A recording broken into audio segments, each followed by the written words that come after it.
বাংলাদেশের রাজধানী ঢাকার জনবহুল এলাকায় দিনে দুপুরে এক ব্যক্তিকে পাথর দিয়ে পিটিয়ে থেতলে হত্যা করা হয়েছে।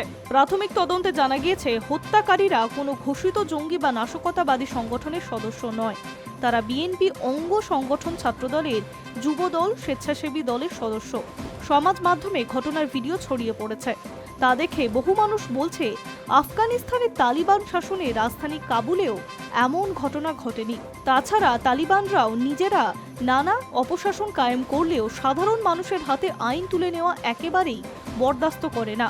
বাংলাদেশের পরিস্থিতি আফগানিস্তানকেও হার মানায়। ঘটনাটি ঘটেছে ঢাকার ব্যস্ত এলাকা মিটফোর্ড রোজে স্যার সালিমুল্লাহ মেডিকেল কলেজ হাসপাতালের সামনের রাস্তায়। নিহতের নাম লালচাঁদ ওরফে সোহাগ।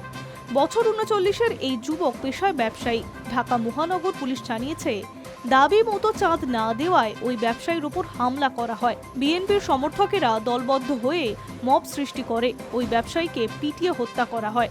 প্রসঙ্গত, ২ দিন আগেই এক আওয়ামী লীগ সমর্থকের বাড়িতে গভীর রাতে হামলা চালায় বিএনপির সমর্থকেরা।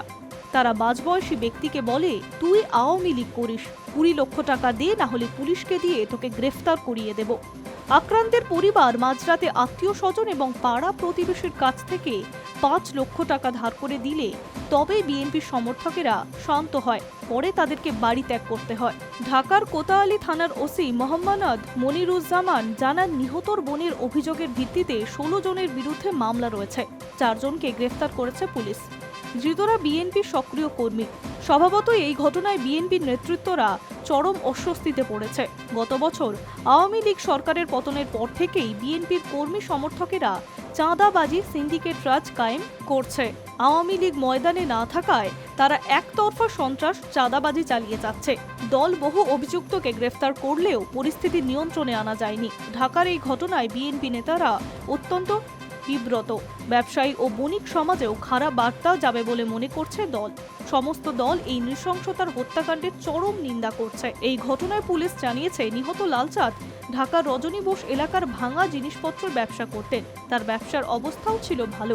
আসামিরা ভয় দেখাতে আগে বেশ কয়েকবার তার দোকানে তালাও মেরে দেন। ঘটনার দিন তাকে দোকানে এক দফা মারধর করে রাস্তায় এলে ফেলে পেটানো হয় তাকে। হামলাকারীদের হাতে অস্ত্র থাকায় অন্য ব্যবসায়ীরাও কেউ বাধা দিতে যায়নি। তবে কেউ কেন পুলিশকে খবর দেয়নি সেই প্রশ্ন উঠছে। Hi News network.